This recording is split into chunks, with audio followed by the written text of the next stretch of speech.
നമസ്കാരം, ഞാൻ നിയുക്ത പ്രവീൺ. നമ്മുടെ മരുമകൻ സഖാവിൻ്റെ ഒരു വീഡിയോ ആണ് ഇപ്പോൾ സോഷ്യൽ മീഡിയ ആഘോഷിക്കുന്നത്. മനസ്സിലായില്ലേ?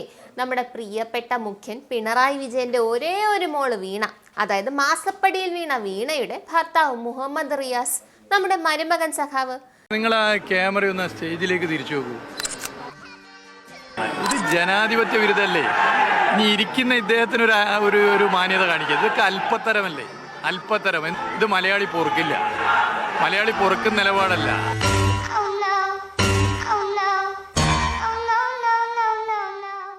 നിറഞ്ഞു നിൽക്കുകയാണ് സോഷ്യൽ മീഡിയയിൽ. മാധ്യമങ്ങളോട് ശുഭിതനാകുന്നത് സാധാരണ അമ്മായിയപ്പന്റെ സ്വഭാവമാണ്. കേട്ടിട്ടില്ലേ, കാടാക്ക് പുറത്ത്. അല്ല, മരുമകൻ സഖാവ് എന്തിനാണ് ഇങ്ങനെ രോഷാകുലനാകുന്നത്? നിങ്ങൾക്ക് മനസ്സിലായില്ലേ? ചെറിയ കുശുമ്പും അസൂയയും ഒക്കെ റിയാസിനും കാണില്ലേ?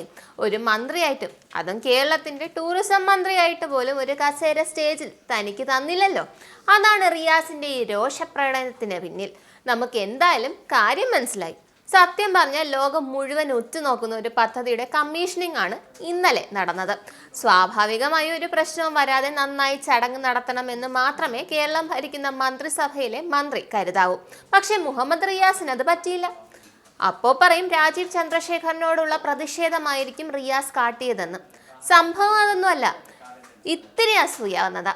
കാരണം വേദിയിൽ 17 പേർക്ക് സീറ്റ് ഇട്ടിട്ടുണ്ടായിരുന്നു.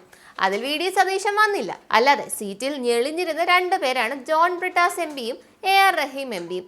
ഇരുവരും ഇലക്ഷന് ജയിച്ച MP-മാരായതല്ല, രാജ്യസഭ വഴി MP-മാരായതാണ്. ഇനി അവരോടുള്ള ചൊരുക്കാണോ റിയാസ് തീർത്തതെന്ന് സംശയിക്കേണ്ടിയിരിക്കുന്നു. മരുമകനായ എന്നെ ഒഴിവാക്കി ബ്രിട്ടാസിനെയൊക്കെ സ്റ്റേജിൽ പിരിച്ചിരുത്തിയ ഒരു അസൂയ തോന്നില്ലേ? പിന്നെ അത് മറയ്ക്കാൻ വേണ്ടി രാജീവ് ചന്ദ്രശേഖരന്റെ മണ്ടയിൽ അതുകൊണ്ട് ഇട്ടു എന്ന് മാത്രം. സ്വാഭാവികം. എന്ത് വന്നാലും BJP പറയണമല്ലോ, അങ്ങനെ രക്ഷപ്പെടാം. പക്ഷേ രാജീവ് ചന്ദ്രശേഖർ അങ്ങനെ അങ്ങ് വിട്ടുകളയോ? ഇല്ല. കമ്മ്യൂണിസ്റ്റ് രാജവംശത്തിലെ മരുമകന് അസഹിഷ്ണുത ഇങ്ങനെ ഒരു പ്രസ്താവന ഇറക്കി കുറിക്കൊള്ളുന്ന പോലെ ഒരു മറുപടിയും അദ്ദേഹം കൊടുത്തു.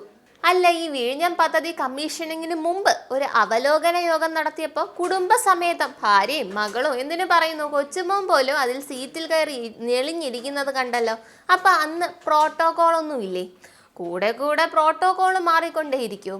കമ്മ്യൂണിസ്റ്റ് സർക്കാരിന് വേണ്ടി പ്രോട്ടോകോൾ മാറിക്കൊണ്ടേയിരിക്കും എന്നാണ് അതിൽ നിന്ന് നമുക്ക് മനസ്സിലാകുന്നത്. എന്തായാലും റിയാസ് ശുഭിതനായത് കസേര കിട്ടാത്തത് കൊണ്ട് തന്നെയാണ്. അത് അദ്ദേഹത്തിന്റെ മുഖത്ത് നിന്ന് വായിച്ചെടുക്കാം. നന്ദി, നമസ്കാരം. നിങ്ങൾക്കും ആനന്ദ മീഡിയയുടെ പ്രേക്ഷകരിൽ ഒരാളാകണ്ടേ?